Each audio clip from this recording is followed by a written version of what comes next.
Good morning students. आज हमारा new chapter start हो रहा है बेटा। आज हम ज्योग्राफी का 4th चैप्टर स्टार्ट कर रहे हैं। Our 4th new chapter is air. तो हम इस चैप्टर के अंदर एयर के बारे में डिस्कस करेंगे। तो देखिए, जो हमारा जो हमारी अर्थ है वो चारों ओर से, हमारी अर्थ के चारों ओर क्या एक लेयर बनी हुई है, एक एयर की लेयर बनी हुई है। तो जिस प्रकार से एक ब्लैंकेट, जब हमें ठंड लगती है तो हम ब्लैंकेट को अपने ऊपर कवर कर लेते हैं, उसी प्रकार से जो एयर है उसने हमारी अर्थ को एक ब्लैंकेट की तरह कवर किया हुआ है। तो जो हमारी अर्थ है उसके चारों तरफ एक एयर का ब्लैंकेट चारों तरफ इसके कवर है। तो इसकी वजह से क्या है, जो हमारी अर्थ है, हम जो सन की तरफ से जो अल्ट्रा वायलेट रेज आती हैं उससे ये हमारी प्रोटेक्शन करता है। जो अर्थ है wouldn't have been able to sustain life if it avoid of this blanket. अगर अर्थ इस ब्लैंकेट को, ये ब्लैंकेट रूपी एयर को अवॉइड कर देता है तो क्या है, जो हमारी अर्थ है उसके ऊपर मतलब लाइफ संभव नहीं हो पाई, क्योंकि without air we can't live, हम बिना हवा के जीवित नहीं रह सकते। There are many gases. हमारी जो ये एयर है, एयर रूपी जो ब्लैंकेट है, इसके अंदर बहुत सारी गैसेज प्रेजेंट हैं और ये सभी गैसेस मिलकर एटमॉस्फेयर का निर्माण करती हैं और हम सभी क्या इस एटमॉस्फेयर पर डिपेंड करते हैं।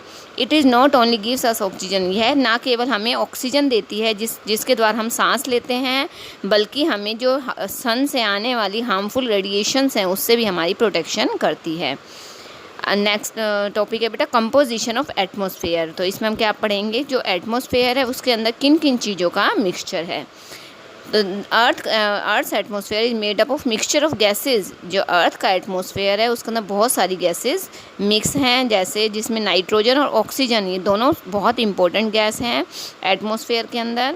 नाइट्रोजन 78% एटमॉस्फेयर में है और जो ऑक्सीजन है वो 21% है हमारी एटमॉस्फेयर। बाकी जो रिमेनिंग गैसेज है इसमें CO2, water vapour, argon, helium, krypton, xenon और ओजोन, ये सारी गैसेस मिलकर एटमॉस्फेयर का निर्माण करती हैं। और density of this mixture is highest at sea level. और जो इस मिक्सचर का जो हाईएस्ट लेवल है वो सी लेवल पर होता है। And graduation becomes less with in increase in altitude. जैसे जैसे हम नीचे जाते, जैसे जैसे हम ऊंचाई पर जाते हैं, ये जो लेवल है वो भी क्या इंक्रीज़ होता जाता है, बढ़ता जाता है। Oxygen is second important gas. और जो नाइट्रोजन फर्स्ट इंपॉर्टेंट गैस है और सेकंड इंपॉर्टेंट गैस है oxygen, which is directly utilise by human beings and animals to breathe. और जो मानव के द्वारा और एनिमल्स के द्वारा सांस लेने में यूज़फुल होती है। Green plants give out oxygen. जो ग्रीन प्लांट्स है वो ऑक्सीजन को बाहर निकालते हैं while making their food processing में, जिसे फोटोसिंथेसिस कहा जाता है। कटिंग ऑफ ट्रीज़, अगर पेड़ों को कट कर दिया जाता है, can disturb the balance of oxygen. तो इससे क्या ऑक्सीजन का जो बैलेंस है वो डिस्टर्ब हो जाएगा एटमॉस्फेयर में। Plants and trees are also therefore important as they give us oxygen. और हमारे लिए प्लांट्स और ट्रीज़ दोनों ही बहुत इंपॉर्टेंट है क्योंकि ये हमें ऑक्सीजन देते हैं। Nitrogen is another important gas. इसके बाद है नाइट्रोजन भी बहुत इंपॉर्टेंट गैस है। यह प्लांट्स की ग्रोथ में बहुत यूज़फुल होती है, but they can not use it directly, so they take the help of bacteria which are present in soil to change the form of this nitrogen into usable form। लेकिन जो ये plants है वो इसे direct use नहीं कर सकते। ये कैसे यूज़ करते हैं, सोइल के अंदर कुछ बैक्टीरियाज़ होते हैं, जो बैक्टीरियाज़ हैं वो इस नाइट्रोजन को इनके लिए यूज़फुल बना देते हैं, इसे चेंज कर देते, परिवर्तित कर देते हैं, जिससे जो नाइट्रोजन गैस है उसके द्वारा प्लांट्स की ग्रोथ होती है। Nitrogen is absorb by plants for use. Carbon dioxide. अब नेक्स्ट आती है बेटा CO2। जो CO2 है वो भी बहुत इंपॉर्टेंट गैस है प्लांट्स के लिए। जब ये अपना फूड बनाते हैं तो ये ऑक्सीजन रिलीज़ करते हैं, निकालते हैं। CO2 is release by both humans and animals. तो जो CO2 है वो मानव के द्वारा और पशुओं के द्वारा भी रिलीज़ की जाती है, निकाली जाती है। Amount of CO2 release by them in consumed by plants.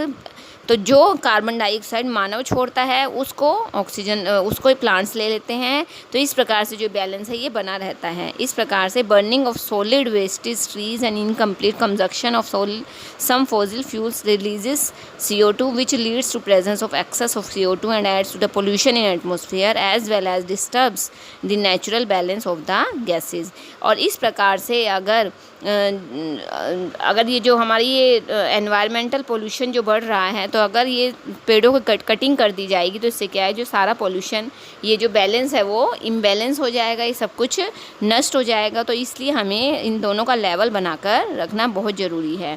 Temperature of earth surface also increase as CO2 traps sunrays and doesn't let them escape. और इसकी वजह जो ग्लोबल वार्मिंग हो रही है, इसकी वजह से क्या है, जो अर्थ का टेम्परेचर है, अर्थ के सरफेस का टेम्परेचर है, बहुत तेज़ी से बढ़ रहा है। This is called global warming, इसे ही ग्लोबल वार्मिंग कहा जाता है। It is due to this rise in temperature that the snow in coldest part of world is melting. और इसकी वजह से क्या हो रहा है कि बेटा जो कोल्डेस्ट एरियाज़ हैं, जहाँ पर ग्लेशियर्स हैं, वो ग्लेशियर्स क्या बहुत तेज़ी से पिघल रहे हैं, क्योंकि अर्थ के ऊपर CO2 की मात्रा बढ़ती जा रही है। और as a result sea level rises which triggers floods.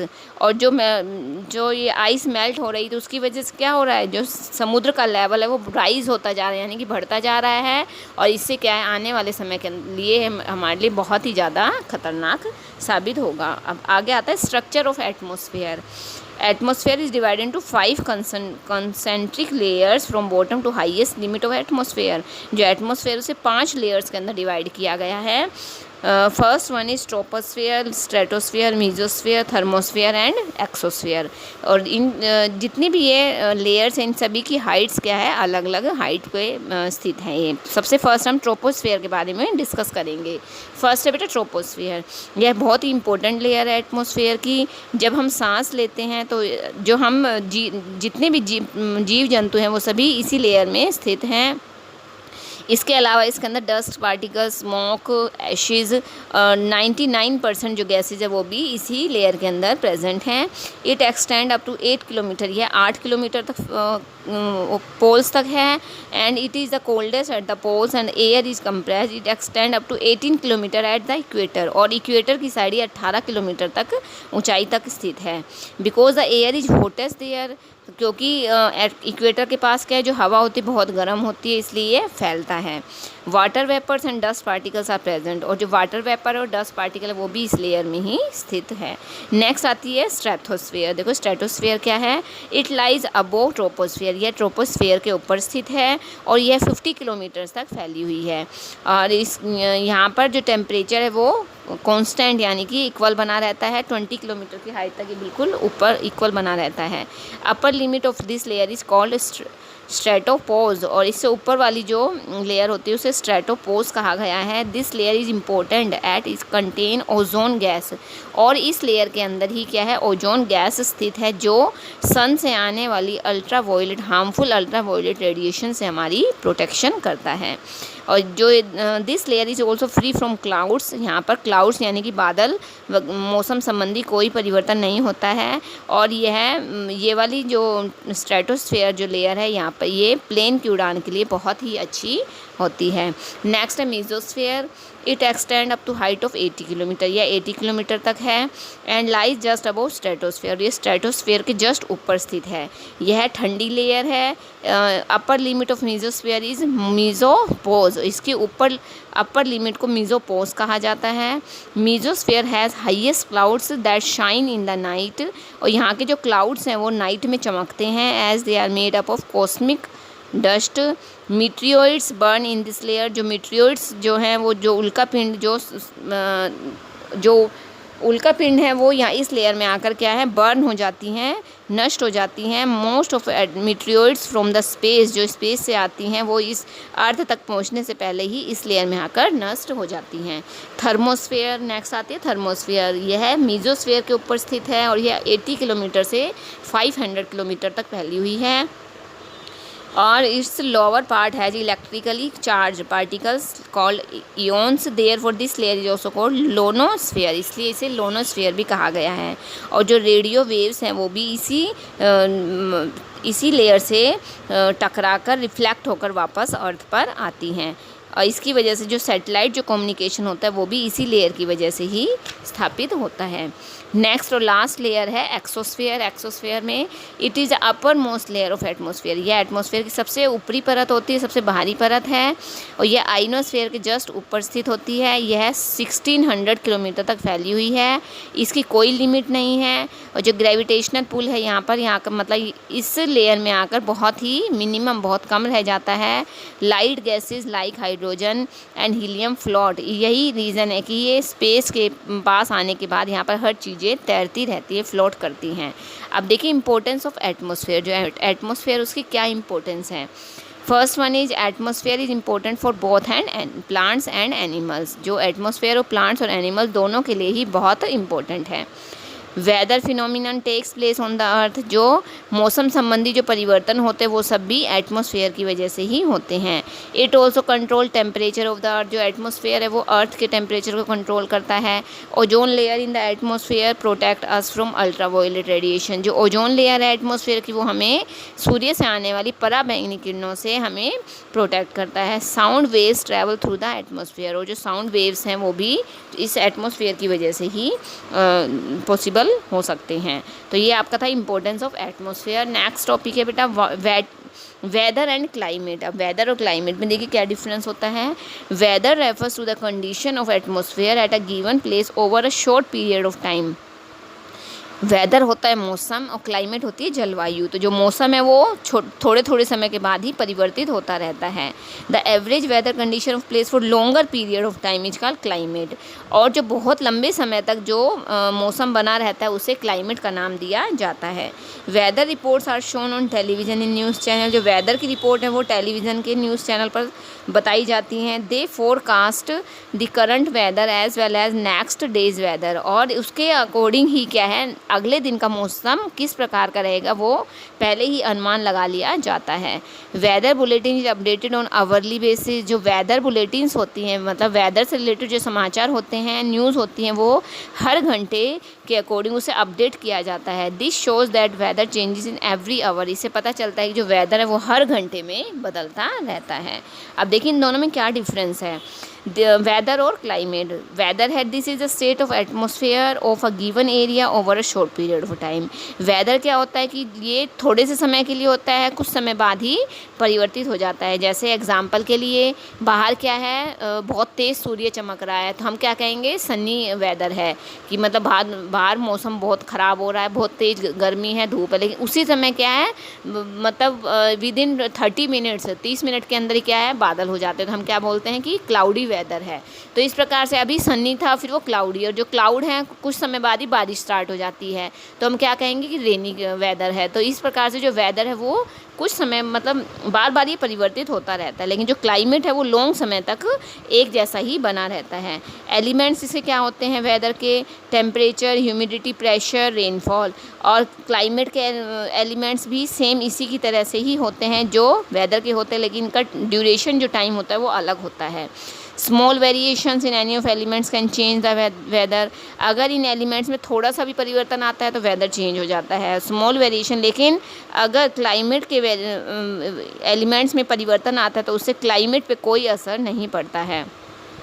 जो वेदर है वो ठंडा, गर्म, सनी और रेनी ये 4 प्रकार का हो सकता है। लेकिन there are several climate zones. लेकिन जो क्लाइमेट है उसके अंदर क्लाइमेटिक जोन्स होते हैं। हमारे पूरे वर्ल्ड में अलग अलग क्लाइमेटिक जोन्स पाए जाते हैं। तो ये था वेदर और क्लाइमेट। आगे आता है टेम्परेचर ऑफ एटमॉस्फेयर। जो एटमॉस्फेयर उसका टेम्परेचर, डिग्री ऑफ हॉटनेस और coldness of air is called temperature.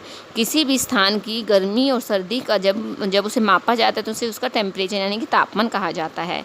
Bye temperature of a day we mean the temperature of atmosphere during that day. अगर हम किसी स्थान का हम किसी एरिया का टेम्परेचर मापते हैं तो वो उस दिन का वहाँ का एटमॉस्फेयर का टेम्परेचर होता है। Temperature is an ever changing factor of weather और क्लाइमेट। जो टेम्परेचर वो भी क्या हमेशा बदलता रहता है। It not only changes on a day to day but also from season. ये मतलब डेली चेंज नहीं होता लेकिन सीजन टू सीजन यानी कि मौसम के अकॉर्डिंग ये चेंज होता रहता है। We have always observed and felt how hot summers days are as compare to winter days. की गर्मियाँ क्या है बहुत गर्म होती है लेकिन सर्दियाँ जो होती हैं वो ठंडी होती हैं। It is because of change in temperature. यह टेम्परेचर चेंज होता है इस वजह से होती हैं। Isolation is an important factor that influence the distribution. तो इस प्रकार से जो it is incoming solar energy intercept by the earth in a given period of time. Intensity of insolation keeps decreasing from the equator, कि जैसे जैसे हम equator की साइड जाते हैं टुवार्ड्स द पोल, इक्वेटर से हम पोल्स की साइड जाते हैं तो क्या मौसम में परिवर्तन आता जाता है और वहाँ का जो एटमॉस्फेयर वो डिक्रीज़ होता है, यानी कि कम होता तापमान कम होता जाता है, वहाँ पे ठंड बढ़ती जाती है। इस प्रकार से जो टेम्परेचर है, temperature keeps decreasing as we move towards the poles. This is reason why poles remain covered with snow. ऐसा क्या रीज़न है कि जो पोल्स है वो हमेशा बर्फ़ से ढकी रहती हैं। Cities experience higher temperature than villages. जो शहरों का टेम्परेचर होता है वो विलेज की अपेक्षा हाई होता है, यानी कि शहरों में गर्मी ज़्यादा होती है और विलेजेस में कम होती है। तो ये सब कुछ किस वजह से है कि शहरों के अंदर क्या है, रोड, कंक्रीट, मेटल्स की बिल्डिंग्स बनी होती है, वो क्या है ज़्यादा हीट को अब्जॉर्व करती हैं। लेकिन गाँव में ऐसा नहीं होता, गाँव में पेड़ प्लांट्स भी ज़्यादा होते हैं, तो इस वजह से वहाँ की क्या है मौसम में ठंडक रहता है। तो ये आपका था बेटा temperature of atmosphere. Next topic है एयर प्रेशर। एयर प्रेशर में देखिए, do you know that air around us exerts great pressure on us but we don't feel it. हम क्या आप लोगों को पता है कि हमारे चारों तरफ जो हवा फैली हुई है उसका प्रेशर बहुत तेज़ होता है, लेकिन हम इसको फील नहीं कर पाते हैं। Because of our bodies counter pressure, क्योंकि हमारी बॉडी के अंदर भी प्रेशर होता है, इस वजह से हमें इस चीज़ को फील नहीं होता है। Be it an inflated balloon और tyre of a bicycle, the air inside them exerts pressure. जैसे हम बैलून के अंदर हवा भरते हैं या साइकिल के पहिए में हम टायर में हवा भरते हैं तो क्या वो बड़ा होने लग जाता है, तो इसी प्रकार से, लेकिन क्योंकि उस समय उसके अंदर कोई एयर नहीं होती है। लेकिन हमारे साथ ऐसा नहीं है, क्योंकि हमारी बॉडी के अंदर भी एयर प्रेशर होता है और बाहर का भी प्रेशर होता है, तो इस वजह से हमारी बॉडी के ऊपर इसका कोई इफेक्ट नहीं आता है। The pressure exerted by the weight of air on the earth surface is known as air pressure. इसे एयर प्रेशर कहा जाता है। दिस प्रेशर रिड्यूसेस रैपिडली, और ये जो प्रेशर है वो बहुत तेज़ी से कम होता है as we go up in the layer of atmosphere. जैसे जैसे हम ऊंचाई पर जाते हैं प्रेशर रिड्यूस होता है, कम होता है। Pressure is maximum at sea level, जो समुद्र का लेवल होता है वहाँ पर प्रेशर सबसे ज़्यादा होता है। Horizontally the pressure of a place is influenced by the temperature of that place. In places where the temperature remains high, ऐसे प्लेसेस जहाँ पर टेम्परेचर हाई होता है, एयर गेट्स हीटेड, वहाँ की जो हवा है वो बहुत गर्म हो जाती है, एंड देयरफॉर राइजेस अप, और वो हवा गर्म होकर ऊपर उठ जाती है। This creates a low pressure area, इससे क्या लो प्रेशर एरिया क्रिएट होता है। And often results in cloudy skies with wet weather, और इससे क्या होता है कि जो वहाँ पे बादल बन जाते हैं और वहाँ का जो मौसम है वो वेट हो जाता है, नमी वाला हो जाता है। इस प्रकार से ऐसे प्लेसेस जहाँ पर लो टेम्परेचर होता है वहाँ की जो हवा होती है वो हमेशा ठंडी बनी रहती है, और जो ये ठंडी होती है और हैवी भारी होती है, जिस वजह से क्या है वो ऊपर नहीं उठ पाती है। नेक्स्ट है विंड। विंड देखिए हवा, wind is defined as the movement of air from a high pressure area to low pressure. जो हवा होती है वो हाई प्रेशर एरिया से लो प्रेशर एरिया की तरफ चलती है। विंड इज़ नॉट विजिबल, जो हवा है वो हमें दिखाई नहीं देती है, लेकिन हम इसे फील कर सकते हैं। जैसे direction of smoke also helps us to see in which way the winds is blow, यानी कि धुआं जिस दिशा में जा रहा है तो वो इससे हमें पता लग जाता है कि हवा भी उसी दिशा में चल रही है।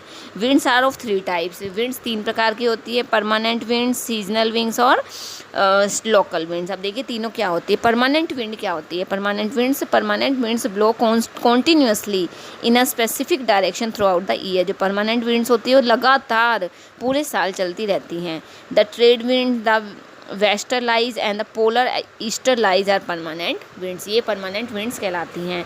सीजनल विंड्स क्या होती है? When there is a change in season, जब मौसम में परिवर्तन आता है, these winds also change their direction, तो ये क्या है, विंड्स भी अपनी डायरेक्शन चेंज कर लेती है, इसलिए इन्हें सीजनल विंड्स कहा गया है। एग्जाम्पल मॉनसून विंड्स और विंटर विंड्स। और लोकल विंड्स क्या होती है? ये इस प्रकार की जो हवाएं होती है वो किसी स्पेसिफिक जगह पर स्पेसिफिक पीरियड में ही चलती हैं। एग्जाम्पल के लिए लैंड एंड सी ब्रिज, जो समुद्र से चलने वाली हवाएं हैं, और जो लैंडी एरिया से चलने वाली हवाएं हैं वो लोकल विंड कहलाती हैं, और लू इसका सबसे मेन इम्पोर्टेंट एग्जाम्पल है। आगे है मॉइस्चर, देखिए मॉइस्चर क्या होता है।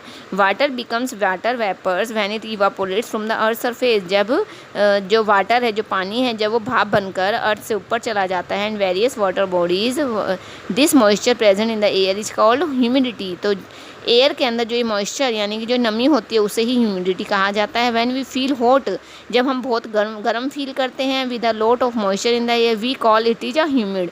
कई बार क्या होता है कि हमें बहुत उमस लगती है, हुमस वाला दिन लगता है, उस दिन हवा बिल्कुल भी नहीं होती, तो हम क्या कहते हैं कि आज बहुत गर्मी है, बहुत उमस हो रही, तो वही ह्यूमिड कहलाता है। जैसे जैसे हवा ठंडी गर्म होती है, it can hold a large amount of water vapour, उसके अंदर वाटर वेपर की मात्रा बढ़ती जाती है। And the day becomes more and more humid, और जो दिन है वो क्या है, और भी ज़्यादा हमें उमस भरा लगता है। Since the amount of moisture in air increases, और जैसे जैसे एयर के अंदर मॉइस्चर की मात्रा बढ़ती है, it takes longer for the clothes to dry and we sweat a lot, और हमारे शरीर से बहुत अधिक पसीना निकलता है। The as the rate of evaporation also slows down as water vapour goes up it cools down, जैसे जैसे भाप ऊपर उठती है, ये ऊपर जाकर ठंडी होती है। Which leads to the formation of water droplets, जिसकी वजह से क्या है, भाप की बूंदें बनती हैं। Clouds are huge mass of such droplets, और ये जो बूंदें होती हैं इसकी वजह से बादल बनते हैं। When these clouds become too heavy, जब ये बादल बहुत हैवी हो जाते हैं, they pour down on the earth surface, तो ये क्या है, वापस बारिश के रूप में अर्थ के ऊपर ही आ जाते हैं। इसे ही वाटर साइकिल कहा जाता है। और रेन, इन सब के अंदर जो रेन है वो सबसे इम्पोर्टेंट अपना रोल निभाती है। It is an important source of fresh water for plants and animals, और ये जो रेन है वो प्लांट्स और एनिमल्स के लिए फ्रेश वाटर का कार्य करती है। शॉर्टेज ऑफ रेनफॉल, अगर बारिश कम होगी, कैन लीड टू ड्रॉट और स्कार्सिटी ऑफ वाटर, तो क्या चारों तरफ सूखा हो जाएगा, सूखा पड़ जाएगा। So we should save this fresh water, इसलिए हमें इस फ्रेश वाटर को सेव करके रखना चाहिए। Excessive rainfall is also harmful, और अगर वर्षा अधिक हो जाती है तो भी क्या है, वो बाढ़ का रूप ले लेती है। देयर आर 3 टाइप, 3 प्रकार की रेनफॉल है, orographic, convectional and cyclonic rainfall. तो बेटा ये आपका चैप्टर कंप्लीट हो गया है। अगर कुछ प्रॉब्लम है तो आप मुझसे डिस्कस करोगे। Okay, thank you.